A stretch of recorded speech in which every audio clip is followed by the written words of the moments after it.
बहुत बहुत स्वागत है आपका बंधन एजुकेशन में। और अभी हम लोग इकोनॉमी का अध्ययन कर रहे हैं और इकोनॉमी में सबसे फर्स्ट लेसन जिसका नाम है अर्थव्यवस्था एवं इसके इतिहास। तो अर्थव्यवस्था के बारे में अध्ययन कर रहे थे, जिसमें हम अर्थव्यवस्था क्या है, अर्थव्यवस्था की आवश्यकता हमारे देश को क्यों पड़ी, और अर्थव्यवस्था के लिए जो अलग अलग प्रकार का डिफिनेशन है जो बड़े विद्वानों के द्वारा, अर्थशास्त्री के द्वारा दिया गया है, उस पर हम बात किए थे। जैसे आर्थर लुइस का डिफिनेशन, उस पर बात किए हैं, ब्राउन का डिफिनेशन, उस पर बात किए हैं। और उसके बाद हम लोग एक ढांचा भी तैयार किए थे, एक आयाम भी तैयार किए थे कि हम इस लेसन को कैसे कैसे पढ़ेंगे। तो उसमें हम पढ़ लिए थे अर्थव्यवस्था की आवश्यकता क्यों, और अर्थव्यवस्था का परिचय, अर्थव्यवस्था का अर्थ, अर्थव्यवस्था की आवश्यकता क्यों पड़ी, अर्थव्यवस्था है क्या। जिसमें हम ब्राउन की डिफिनेशन की बात करें तो ब्राउन के डिफिनेशन को हम पढ़े थे कि अर्थव्यवस्था एक प्रकार का संगठन है जिसके अंतर्गत लोग आर्थिक क्रिया करते हैं। अब सोचिए, अगर आर्थिक क्रिया करते हैं इसका मतलब आर्थिक क्रिया क्या है, एक ऐसी क्रिया जिससे इनकम प्राप्त हो। आपके पापा कहीं ना कहीं काम करते होंगे, आपके भैया कहीं ना कहीं काम करते होंगे, तो जब काम करते होंगे तो उन्हें इनकम प्राप्त होता होगा। ऐसी क्रिया को आर्थिक क्रिया कहते हैं। और उसी से आपकी आजीविका चलती होगी। आजीविका मतलब जीने के लिए जो जो काम आप करते हैं, जो जो चीजें चाहिए। तो अगर वो आर्थिक क्रिया आपके पापा भैया नहीं करेंगे, आपकी दीदी मम्मी वगैरह नहीं करेंगे, तो फिर आपका जीना मुश्किल हो जाएगा। जो आप एक जरूरतमंद लाइफ जीते हैं, दैनिक दिनचर्या में जो जो चीजों की आवश्यकता पड़ती है उनकी वो पूर्ति करते हैं, ये बहुत मुश्किल हो जाएगा। इसलिए ब्राउन का जो डिफिनेशन है, एक ऐसा संगठन जिसके अंतर्गत लोग आर्थिक क्रिया करते हैं, अर्थव्यवस्था कहलाती है। ठीक है। इसी जो डिफिनेशन है, इसी को दूसरे शब्द में लिख सकते हैं ब्राउन के अनुसार कि अर्थव्यवस्था आजीविका अर्जन की प्रणाली है। बहुत इंपॉर्टेंट है। तो इस डिफिनेशन को लिख के बाकी हम लोग आगे बढ़ेंगे। तो एक बार ब्राउन का एक डिफिनेशन भी लिख लीजिए अर्थव्यवस्था के लिए। ब्राउन का एक डिफिनेशन और लिख लेना है, क्योंकि एग्जाम में ऑब्जेक्टिव के टर्म पे पूछा जाता है कई बार, कि ब्राउन ने कहा था कि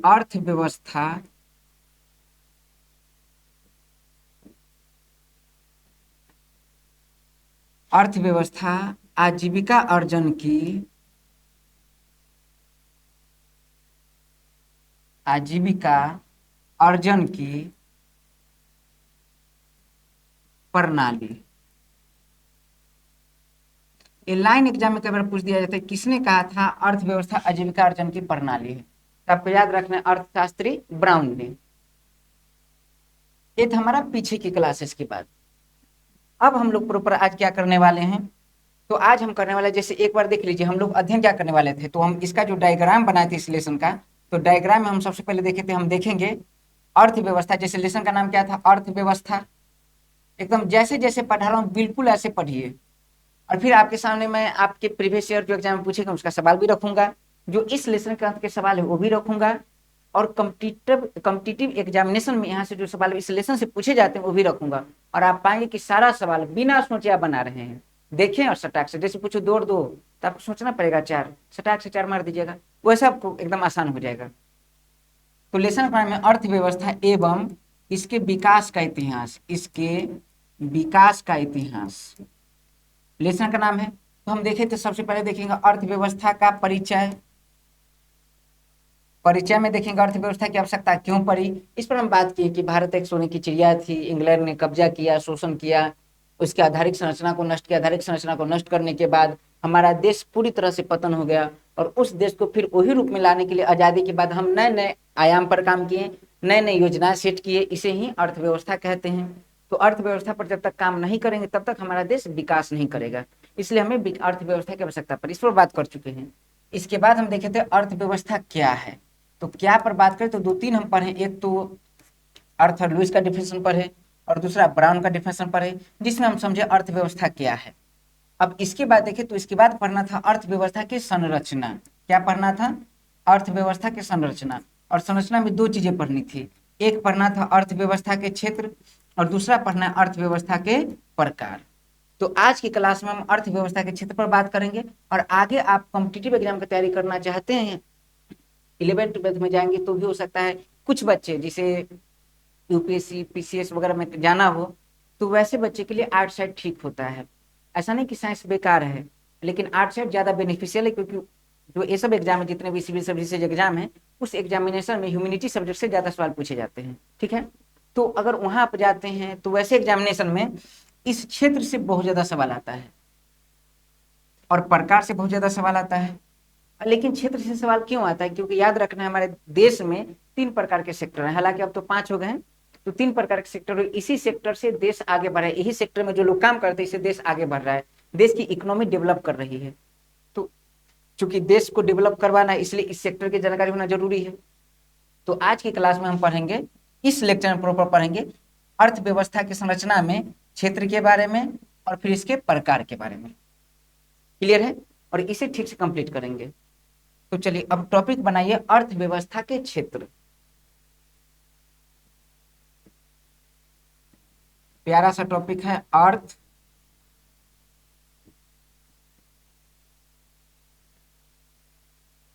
व्यवस्था के क्षेत्र कहिए, क्षेत्रक कहिए, इसे अंग्रेजी में कहा जाता है सेक्टर ऑफ इकोनॉमी।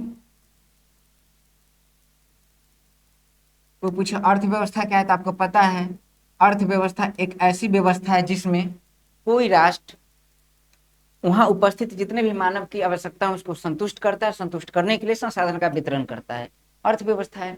अर्थव्यवस्था कहने का मतलब अपने देश में जितनी व्यवस्था है जिससे इनकम जनरेट की जाती है वैसी अर्थव्यवस्था है। अब सवाल है अर्थव्यवस्था के क्षेत्रक।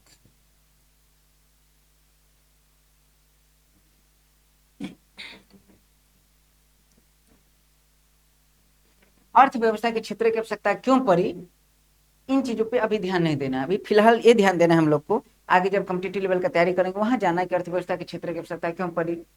और मैं बड़े बेहतरीन ढंग से बताता भी हूँ, इस पर एक क्लास जाता है कॉम्पिटिटिव लेवल के क्लास में। यहाँ प्रॉपर हमें बात करना अर्थव्यवस्था के क्षेत्रक। तो अर्थव्यवस्था के क्षेत्रक क्या है, तो मैं इसका एग्जाम्पल बढ़िया सा देता हूँ और आपको एग्जाम्पल से समझ में आ जाएगा। एक घर की कहानी सुना रहा हूं। एक घर है, बहुत प्यारा सा घर है, और इसमें 7 भाई रहते हैं। एक भाई है वो कहता है मुझे धरती माता से लगाव है और मैं तो एक ही काम करूंगा, धरती माता से लगाव मतलब किसान है। हालांकि लगाव दूसरे को भी हो सकता है लेकिन वो क्या है, किसान है।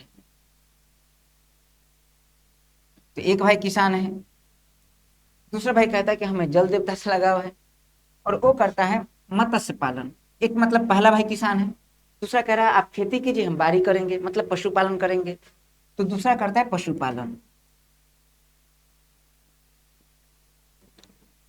और आप जानते हैं एक ऐसी व्यवस्था जिससे इनकम जनरेट हो, कृषि से भी इनकम जनरेट होता है और पशुपालन से भी इनकम जनरेट होता है। घर की कहानी सुना रहा हूं। तो एक आदमी किसान है, दूसरा पशुपालन करता है, तीसरा है वो मत्स्य पालन करता है, कहते हैं इससे भी अच्छी खासी इनकम हो जाती है।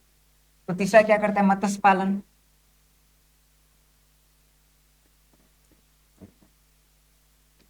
और बहुत इंपॉर्टेंट है मत्स्य पालन, आज सरकार बहुत ज्यादा मत्स्य पालन पर ध्यान दे रही है। मत्स्य पालन को साइंस की भाषा में पीसी कल्चर कहा जाता है, PISCICULTURE, पीसी कल्चर। एग्जाम में पूछा भी जाता है पीसी कल्चर क्या है, तो मत्स्य पालन उसे पीसी कल्चर कहते हैं।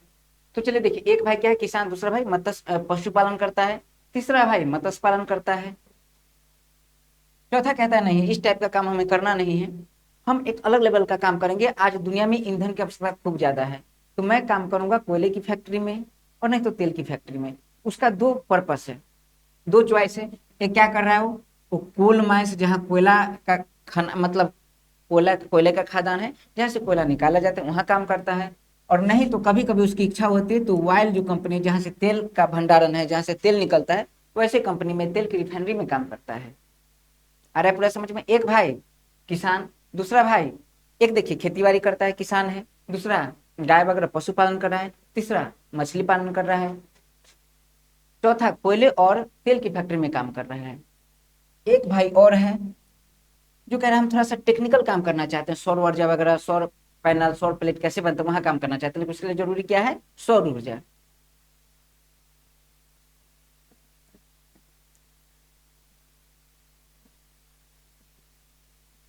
ठीक है, देखिए ये सब प्रॉपर काम कर रहे हैं, ध्यान में आ गया सब कुछ, कहाँ क्या क्या है ध्यान रखना है। एक किसान है, दूसरा पशुपालन कर रहा है, तीसरा मत्स्य पालन कर रहा है, चौथा कोयले की फैक्ट्री या तेल की फैक्ट्री में काम कर रहा है, उसके बाद एक सौर ऊर्जा में काम कर रहा है, इतने हैं। अब होता क्या है कि जब एक किसान जब खेती करता है तो इसके पास जितना परिवार में जरूरत है, क्योंकि खेती इसलिए कर रहा है कि इससे अनाज का उत्पादन होगा, अनाज परिवार मिल बांट के खाएंगे। लेकिन जब मेहनत से काम करता है तो पाता है कि जितना परिवार की जरूरत है उससे कई गुना भारी मात्रा में इसे अनाज का उत्पादन हो जाता है। ठीक है। पशुपालन करते हैं जो, वो दूध खाते हैं, प्रॉपर दूध पीते हैं, दूध लेते हैं, तो वो भी ऐसा अनुभव करता है कि जितना दूध की आवश्यकता उसके परिवार को है, आस पड़ोस में है, उससे कहीं कई गुना दूध का उत्पादन उसके सेंटर में हो जाता है।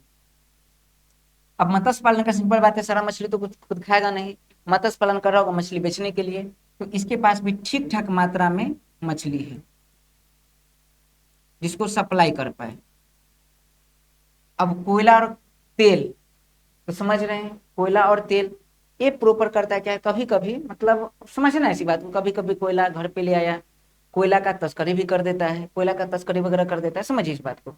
तो अब नॉर्मली या कोयला का तस्करी नहीं भी करता है तो कोयला और जो तेल है वो अलग दूसरी कंपनियां में जाती है, तो इसे जाना पड़ता है। कोयला फैक्ट्री के पास जाती है, तेल फैक्ट्री के पास या फिर जहाँ रिफाइनरी जहाँ साफ होता है वहां जाता है। सौर ऊर्जा, प्रॉपर सौर ऊर्जा की आवश्यकता है, टेक्निकल काम है, तो इतने हैं। अब होता क्या है, जो किसान है, पशुपालन है, मत्स्य पालन है, कोयला, तेल, सौर ऊर्जा, ये सभी को अब किसान के पास जो एक्स्ट्रा है अनाज, उसे बेचने के लिए जाना पड़ेगा बाजार में। कहाँ जाना पड़ेगा? बाजार में। अब बाजार में क्यों? क्योंकि बाजार तो यहाँ बीच में है। अब बाजार से फिर वो क्या करती है, एक ट्रक आती है, जब किसान जाता है बाजार में बेचने, बाजार में देखता है कि उसके पास आलू बहुत ज्यादा है, उसके पास गेहूं बहुत ज्यादा है, तो बाजार में जाता खुद का ठेला उपाय करता है, ठेला समझ रहे हैं, जो ठेल के ले जाया जाता है, और उस पर सामान लोड करता है, आलू वगैरह, उस पर सामान लोड करता है, गेहूं वगैरह, और उसे बाजार में पहुंचाता है। और बाजार में पहुंचाने के बाद एक ट्रक आती है, वो ट्रक आती है कंपनी से, और फिर एक किसान बाजार में दूसरे व्यक्ति को बेचता है, और वह जो कंपनी का ट्रक है, वह कंपनी से जो आदमी आता है उस व्यक्ति से फिर मोल भाव करके, और फिर वही आलू को, वही गेहूं को कहाँ ले जाता है? फैक्ट्री के पास। और वह फैक्ट्री है आलू का लेज बनाती है, चिप्स आप जो खाते हैं, है ना अंकल चिप्स, और वही गेहूं का बनाता है ब्रेड, केक, ये अलग अलग आइटम बनाते हैं। अरे समझ में? पशुपालन करने वाले जो हैं वो दूध बेचते हैं फिर मार्केट में, और वहां से फिर बड़ी बड़ी कंपनियां आती है, अमूल की कंपनियां, मतलब अलग अलग दूध बनाने वाली कंपनियां, प्रॉपर मक्खन बनाने वाली कंपनियां, घी बनाने वाली कंपनियां, और वह कंपनियां फिर बाजार में मोल भाव करके, और जिस रेट पर ये बेचता है उससे कहीं ज्यादा रेट पर, मतलब जितना प्रॉपर ए बेचता है कुछ रेट पर, जैसे मान लीजिए 20 रुपये ए मार्केट में बेचा, और ए फिर कंपनी को बेचता है 40 रुपये। आ रहा है समझ में? 40 रुपये। और फिर वो दूध बनाने वाली कंपनियां, दूध मतलब दूध फ्रेश करने वाली कंपनियां, मक्खन बनाने वाली कंपनियां, घी बनाने वाली कंपनियां इस दूध को ले जाती है। अरे समझ में? मत्स्य पालन के साथ ही ऐसा ही होता है, मतलब कोयला और तेल जो बनाने वाली कंपनी उसके साथ ऐसा ही होता है। ऐसा होने का क्या मतलब है कि कहीं ना कहीं प्रॉपर कोयला और तेल प्रॉपर वहां जाता है, ठीक है, मतलब फैक्ट्री तक जाती है। अब सौर ऊर्जा प्रॉपर, इसका भी एक रोल है ही, इसको थोड़ा सा सस्पेंड देखते हैं। अब देखिए इतना बात आपको समझ में आ रहा होगा, ध्यान से देखिए। अब होता क्या है कि एक लड़का जिसके पास इकोनॉमी का ज्ञान है, टेक्निकल ज्ञान है, तो एक बात बताइए, किसान, पशुपालन, मत्स्य पालन, कोयला और तेल और सौर ऊर्जा, जो आपको प्रॉपर ऊपर दिख रहा है, ये सोच के बताइए, किसान जो खेती करता है, खेती करने का क्या मतलब है, क्या कर रहा है? कृषि।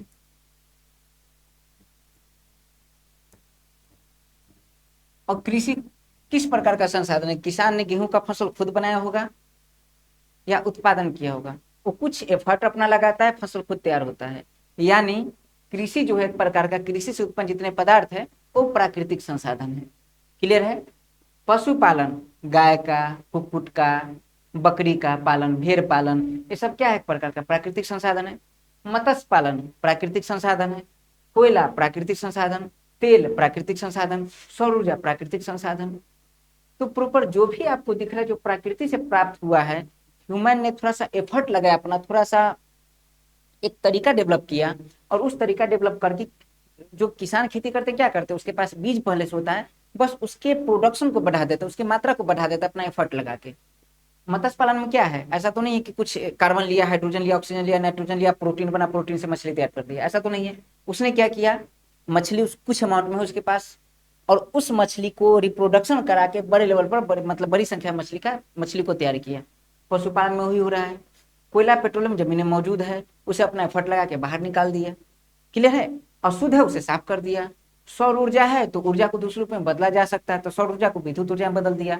यानी कहने का मतलब ऊपर जितना भी संसाधन आपको दिख रहा है सबके सब प्राकृतिक संसाधन है। बहुत गौर से देखना है, पहले एक बार समझ लीजिए बढ़िया से, फिर नोट कीजिएगा, मैं टाइम दूंगा नोट करने का, क्योंकि इकोनॉमी अगर थोड़ा सा भी हटे मतलब टॉपिक से कटे तो याद रखना ये सारा सारा जितना आप देख रहे हैं सब कौन सा संसाधन है, प्राकृतिक संसाधन, प्राकृतिक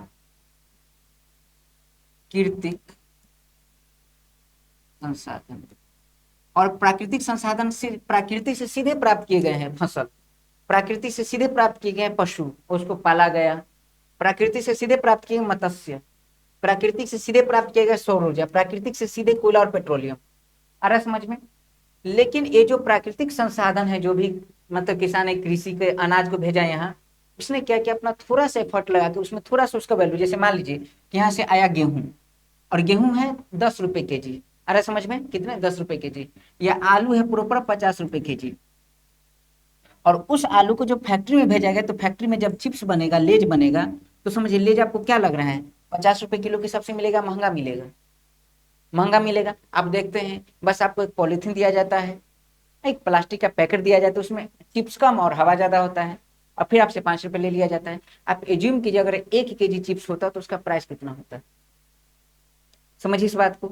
इसका मतलब है कि जो 50 रुपए आलू, हालांकि 30 रुपए आलू लेता है सब, मतलब जैसा मार्केट का रेट हो उस हिसाब से, तो जैसे आलू ले रहा है उससे कई गुना ज्यादा कीमत पर उसने क्या किया, उस सामान को बेचा।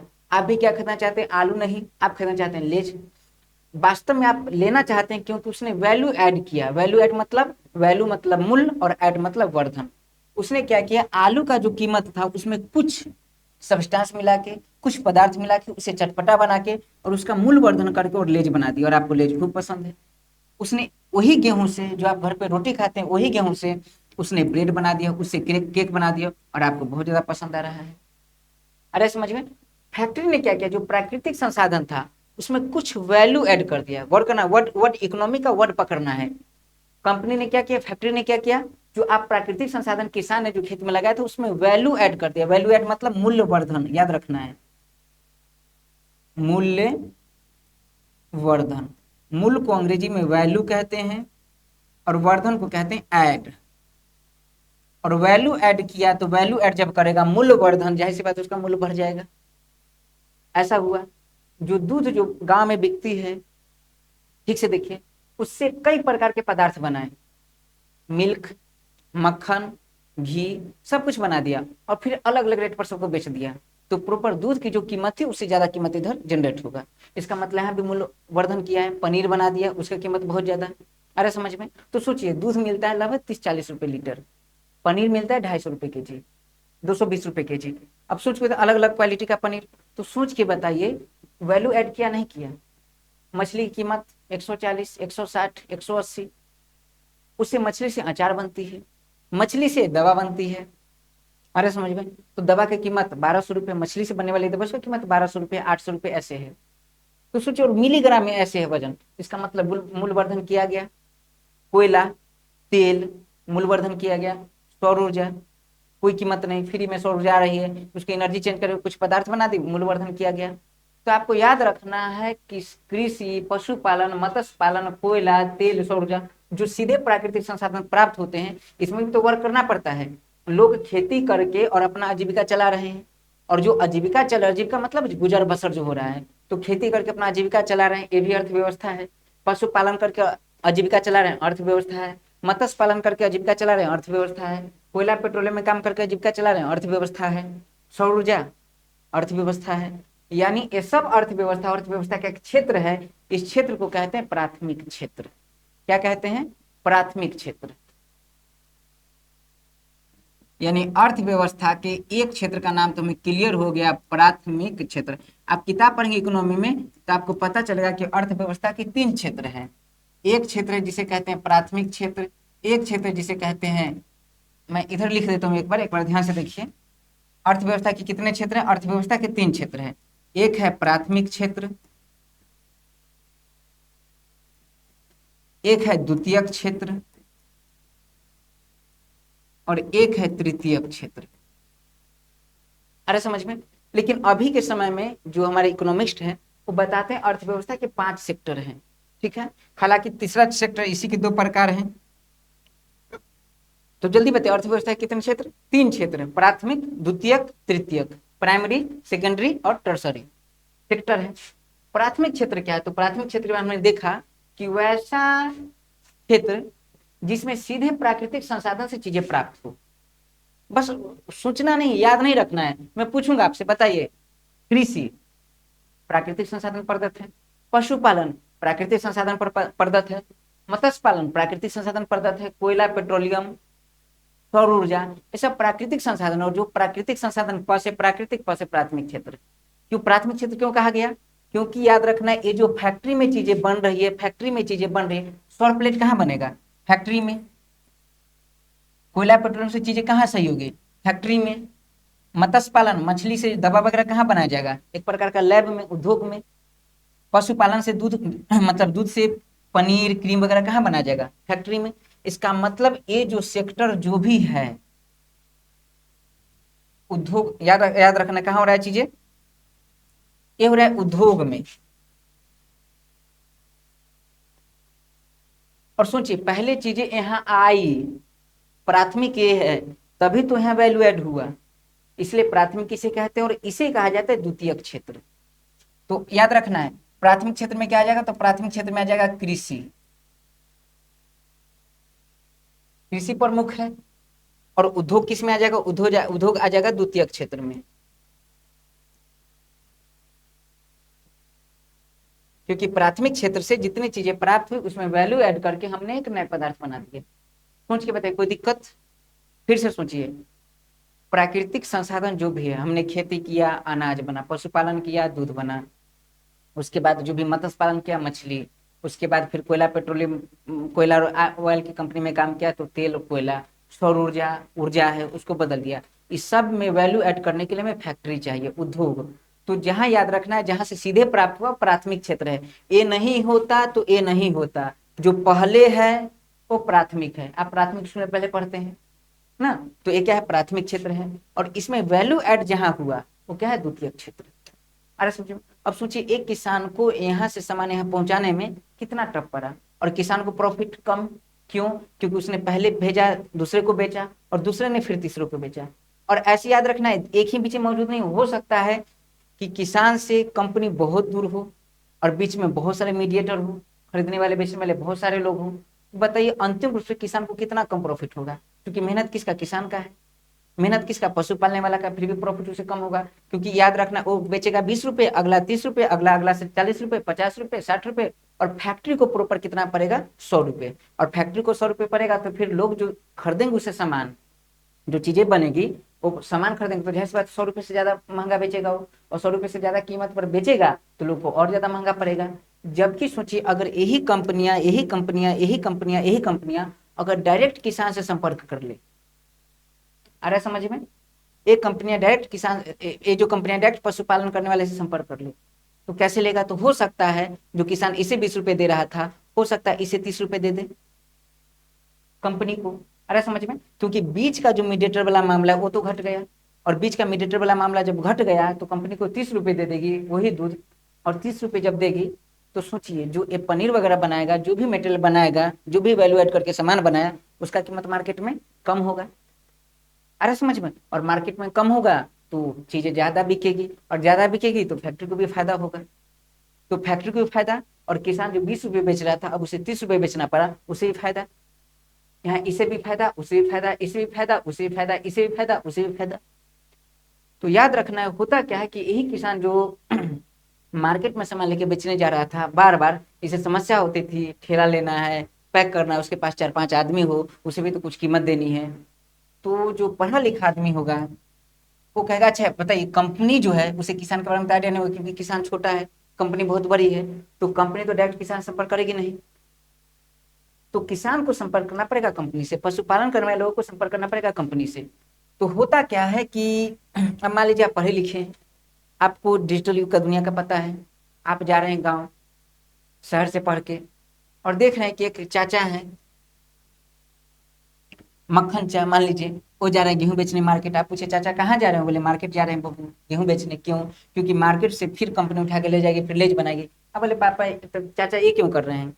सिंपल है, ये लीजिए फोन, गूगल पे टाइप कीजिए कंपनी का नाम, कंपनी का आ जाएगा हेल्पलाइन नंबर। याद रखना क्या क्या लिए हम लोग, बहुत इंपॉर्टेंट बात है ये। क्या ले लिए, क्या ले लिए बीच में? तो हमने लिया फोन, मोबाइल,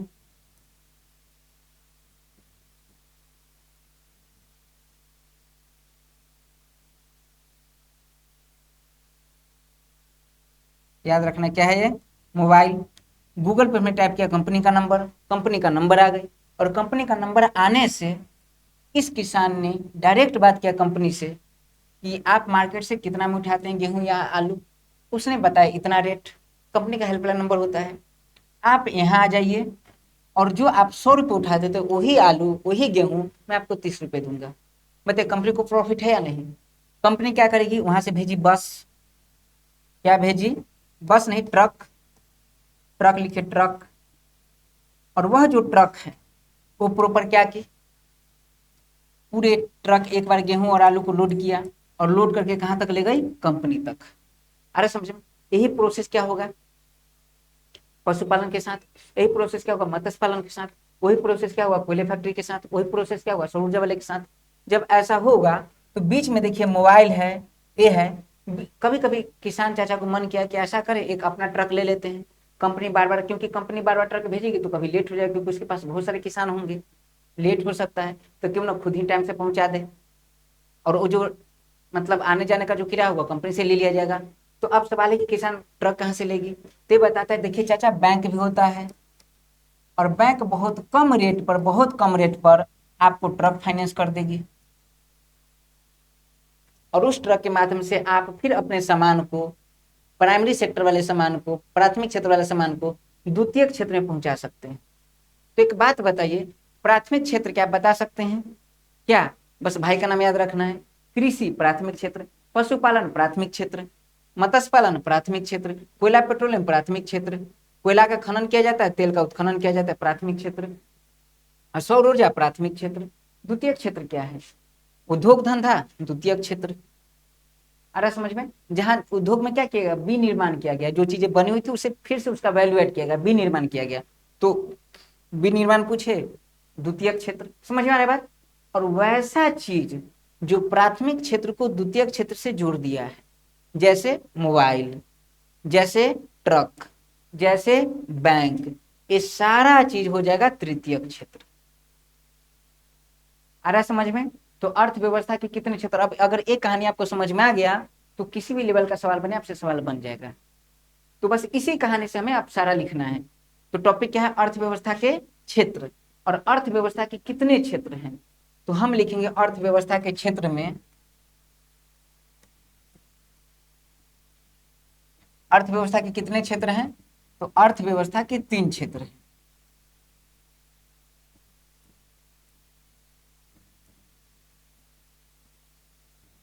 एक है जिसका नाम है प्राथमिक क्षेत्र,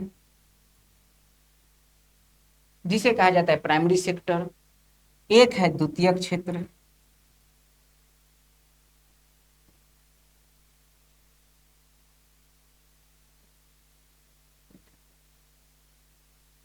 और एक है उसका नाम है तृतीयक क्षेत्र।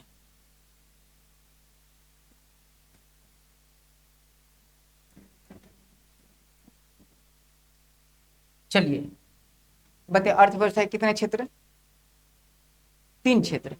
अब एक बात बताइए, प्राथमिक क्षेत्र क्या होगा? तो आपने भी जस्ट देखा प्राथमिक क्षेत्र, जस्ट देखा। अगर स्क्रीनशॉट पॉसिबल है तो एक स्क्रीनशॉट ले लीजिए, ठीक है। और अगर प्रॉपर एक आइडिया हो गया होगा, लिख सकते हैं तो स्पीड में लिख लीजिए। तो पहले रुकिए, मैं टाइम दे दूंगा, थोड़ा सा फिर बताइए। प्राथमिक क्षेत्र के बारे में बताइए, प्राथमिक क्षेत्र क्या है। तुम कह सकते हैं प्राथमिक क्षेत्र में वैसा क्षेत्र जिसमें जो भी सामग्री है वो प्राकृतिक से सीधे प्राप्त किए जाते हैं। अरे समझ में क्या है प्राथमिक क्षेत्र, तो हम लिखेंगे प्राथमिक क्षेत्र में वैसा क्षेत्र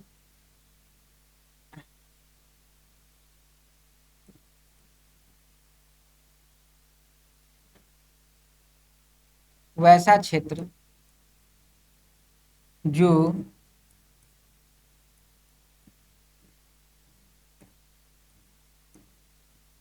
प्राकृतिक से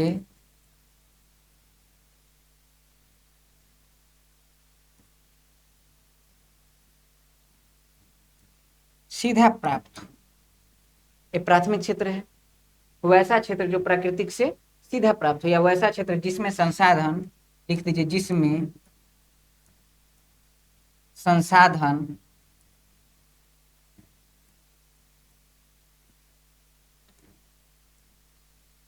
प्राकृतिक से सीधा प्राप्त हो, प्राथमिक क्षेत्र कहलाता है, प्राइमरी सेक्टर कहलाता है। और आप इसमें भी देखे होंगे कि इसमें सबसे जो मुख्य था प्रॉपर वो था कृषि, क्योंकि कृषि से कपास बनेगी, कपास से सूती वस्त्र उद्योग, कृषि से गेहूं, गेहूं से ब्रेड उद्योग, कृषि से आलू, आलू से चिप्स उद्योग। तो जो जो भी मतलब ग्रोसरी आइटम है वगैरह सारा कुछ, तो कहीं ना कहीं कृषि सबसे इंपॉर्टेंट है, इसलिए कहेंगे प्राथमिक क्षेत्र में कृषि, प्राथमिक क्षेत्र को ही कृषि इसमें इंपॉर्टेंट है, इसलिए इसे कृषि क्षेत्र भी कहा जाता है। तभी कभी क्वेश्चन पूछा जाएगा कि प्राथमिक क्षेत्र को और किस नाम से जाना जाता है, तो कृषि क्षेत्र के नाम से जाना जाता है, ये आपको याद रखना है। अब प्राथमिक क्षेत्र में क्या क्या आएंगे, तो आपको जो भाई थे वो किसान पशुपालन करने वाले, उसका नाम याद रखना है। अब नाम में मक्खन चाचा नहीं याद रख लेना है, नाम यहाँ याद रखना है, एक लिखना है प्राथमिक क्षेत्र में क्या आ जाएगा, तो प्राथमिक क्षेत्र में आ जाएगा कृषि। और क्या आ जाएगा, तो प्राथमिक क्षेत्र में और आ जाएगा पशुपालन।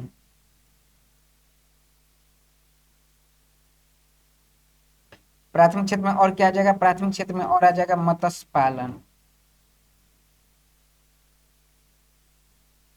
प्राथमिक क्षेत्र में क्या आ जाएगा, तो देखिए अब याद रखना है कोयला, कोयला का आप क्या करते हैं, कोयला का आप खनन करते हैं, आ रहा समझ में।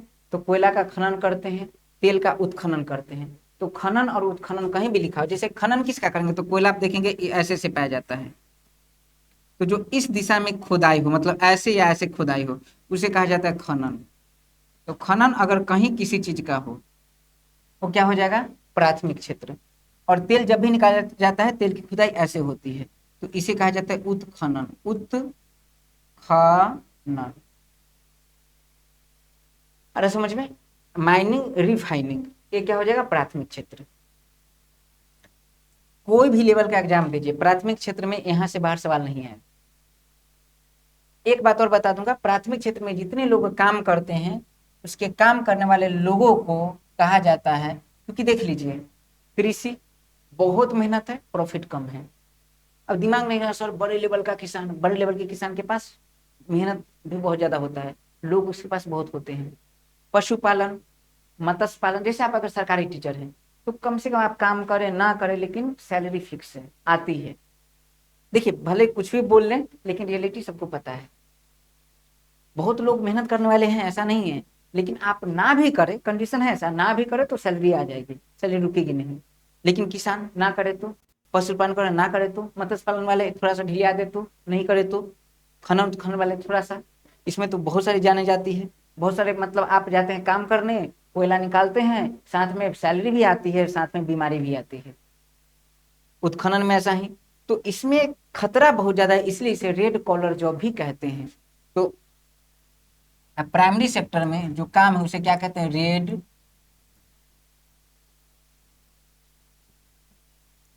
कॉलर जॉब, याद रखना है। कंप्लीट। चलिए अब बताइए द्वितीय क्षेत्र क्या है। द्वितीय क्षेत्र की बात कीजिएगा तो द्वितीय क्षेत्र में क्या हुआ, जो प्राथमिक क्षेत्र है वैसा क्षेत्र जिसमें संसाधन प्रकृति से प्राप्त हो, कृषि पशुपालन, इसमें हमने क्या किया था, वैल्यू ऐड किया था। क्या किया था, वैल्यू ऐड। तो द्वितीय क्षेत्र में हम कह सकते हैं कि जो प्राथमिक क्षेत्र है यानी प्राकृतिक संसाधन है, कौन सा संसाधन है, प्राकृतिक संसाधन,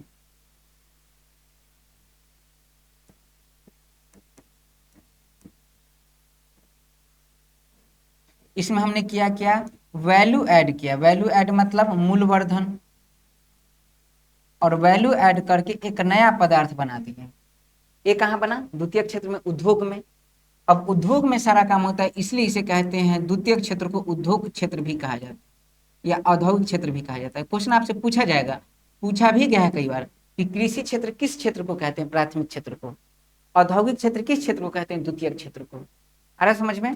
तो चलिए, द्वितीय क्षेत्र में क्या होगा, जो प्राकृतिक संसाधन आया था गेहूं, उसमें वैल्यू ऐड करके हम ब्रेड बना दिए। प्राकृतिक संसाधन आया था आलू, आलू में वैल्यू ऐड करके हम चिप्स बना दिए, लेज बना दिए। तो प्राकृतिक संसाधन में वैल्यू ऐड किए तो कुछ नया पदार्थ बन गया। तो हम कह सकते हैं कि वैसा क्षेत्र, लिखिए, वैसा क्षेत्र जिसमें जिसमें प्राकृतिक संसाधन में, प्राकृतिक संसाधन में मूल्यवर्धन करके, प्राकृतिक संसाधन में मूल्यवर्धन करके, मूल्यवर्धन करके नए पदार्थ बनाया जाए, नए पदार्थ बनाया जाए, नए पदार्थ बनाया जाए, उसे उसे द्वितीय क्षेत्र कहते हैं, उसे द्वितीय क्षेत्र कहते हैं, उसे द्वितीय क्षेत्र कहते हैं, उसे द्वितीय क्षेत्र कहते हैं। अब ध्यान देना, द्वितीय क्षेत्र को क्या कहा जाता है, उद्योग क्षेत्र कहा जाता है, कोई डाउट इसमें नहीं है। और फैक्ट्री में जब भी हुआ तो फैक्ट्री में याद रखना है दो चीजें, एक निर्माण और दूसरा याद रखना है विनिर्माण।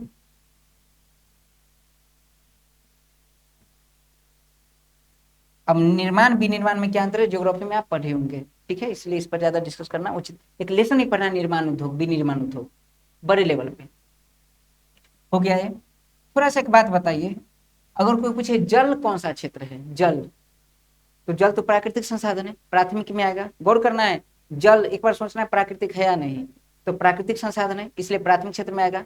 लेकिन जल अगर सप्लाई हो, वाटर सप्लाई, जैसे दिल्ली जैसे बड़े शहरों में वाटर सप्लाई होता है, तो आपको क्या लग रहा है कि जो प्राकृतिक संसाधन होगा, जैसा गंदा पानी होगा उसे सप्लाई कर दिया जाएगा क्या, नहीं, उसमें वैल्यू ऐड होगा, ब्लीचिंग पाउडर, अलग अलग प्रकार के केमिकल्स और क्लोरीन, और वैसे जल को साफ किया जाता है, जल को साफ करके फिर सप्लाई किया जाता है। इसका मतलब अगर वाटर सप्लाई पूछे आपसे, क्या पूछे, वाटर सप्लाई, इसका मतलब है कि वो कौन सा आएगा, वैल्यू ऐड किया गया है, मतलब वो द्वितीय क्षेत्र में आएगा, कोई डाउट नहीं है। तो याद रखना है क्या, वाटर सप्लाई कहीं ना कहीं तो कोई कंपनियां करती है, तो वाटर सप्लाई। ऐसे ही अगर आपसे पूछे गैस सप्लाई, गैस में तो जो हवा है वो सप्लाई थोड़ी किया जाता है, गैस स्पेशल कोई गैस है तो उसमें वैल्यू एड हुआ होगा, तो गैस सप्लाई भी क्या होगा, द्वितीय क्षेत्र। नोट कीजिए, यहां से आपका सारा काम हो जाएगा।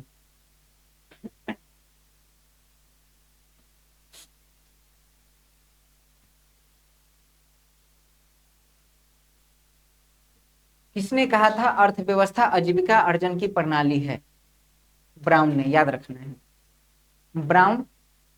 अब देखिए, द्वितीय क्षेत्र में जो काम करते हैं, थोड़ा सा अगर मूवी अगर देखेंगे आप, जैसे अनिल कपूर की मूवी थी लाडला, ठीक है, सलमान खान की मूवी थी भारत, उसमें देखेंगे सलमान खान काम करने जाता है कंपनी में, मतलब तेल बनाने, तेल की कंपनी, कंपनी में जब भी कोई काम करने जाएगा तो आपको याद रखना है कि एक ब्लू कलर का ड्रेस होता है, ठीक है, कभी कभी येलो कलर का ड्रेस होता है, जनरली ब्लू कलर का ड्रेस होता है।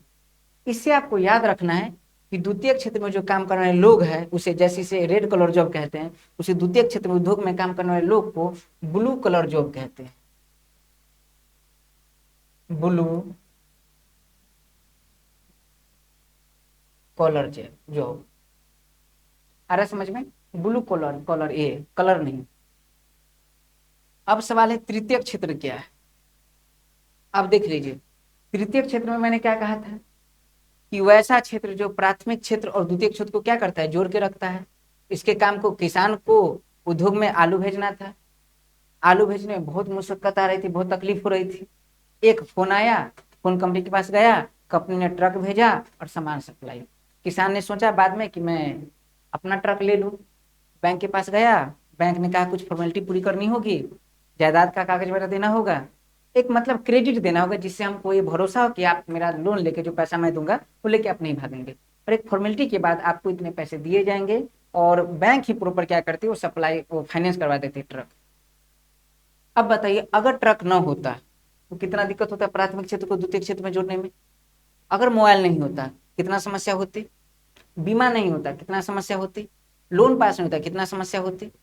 तो याद रखना, वैसे सारे क्षेत्र, वैसे सारे सुविधा, वैसे सारे सर्विस, और सर्विस को हिंदी में सेवा कहते हैं, वैसे सारे सेवा जो प्राथमिक क्षेत्र को द्वितीय क्षेत्र से जोड़ देती है, क्या करती है, जोड़ देती है, जोड़ देती है, जोड़ देती है, ऐसे क्षेत्र को हम तृतीय क्षेत्र कहते हैं।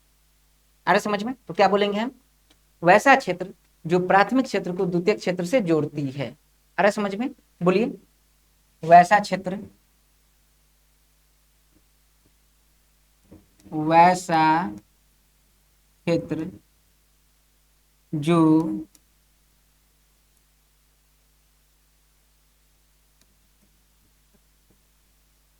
प्राइमरी सेक्टर यानी प्राथमिक क्षेत्र, हिंदी में लिख देता हूं, वैसा क्षेत्र, वाह,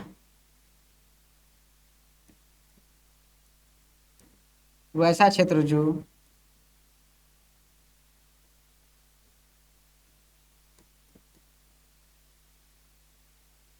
प्राथमिक क्षेत्र को द्वितीय क्षेत्र से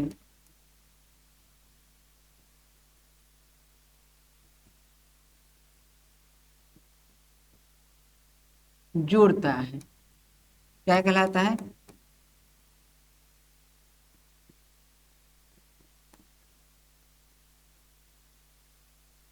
तृतीय क्षेत्र कहलाता है। और इसमें देखिएगा तो एक प्रकार का, जैसे काम को आसान कर दे उसे सेवा भी कहते हैं, क्योंकि जोड़ रहा है, काम को आसान किया। इसलिए तृतीय क्षेत्र को, जैसे प्राथमिक क्षेत्र को कृषि क्षेत्र, द्वितीय क्षेत्र को उद्योग क्षेत्र, वैसे तृतीय क्षेत्र को सेवा क्षेत्र भी कहा जाता है, क्योंकि ये सब सर्विस देते हैं, क्या कहते हैं, सेवा क्षेत्र। और जैसे में क्या होगा तो बताइए, बैंक, जैसे में क्या होगा, मोबाइल, जैसे में क्या, कोई सामान वगैरह जो हो, प्रॉपर सामान हो जो काम को आसान करता है, सर्विस देता है, वो सब आ जाएंगे तृतीय क्षेत्र में। बैंक, मोबाइल, बीमा, ट्रक, ये सब जितने हैं सब क्या आ जाएंगे सर्विस क्षेत्र में।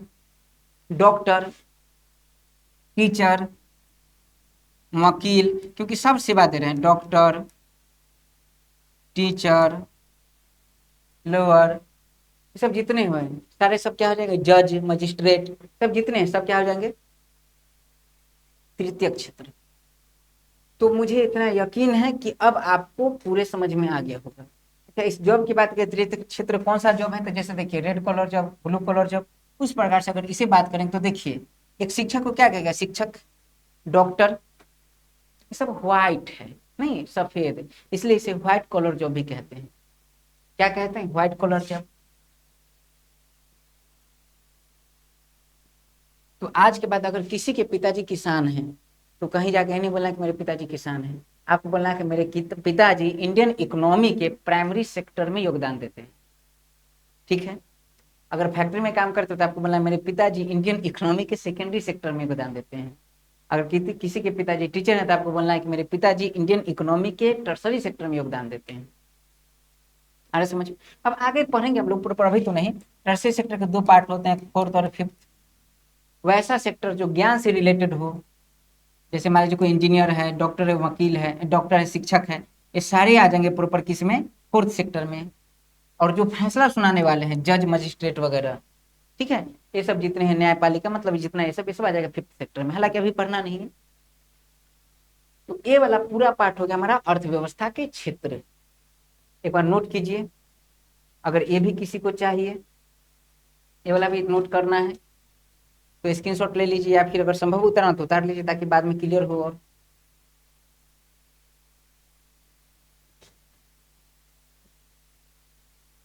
पॉज कर लीजिए और ये उतार लीजिए। और इम्पोर्टेंट ये है, ये देख लीजिए। किसी टाइप की कोई दिक्कत समस्या?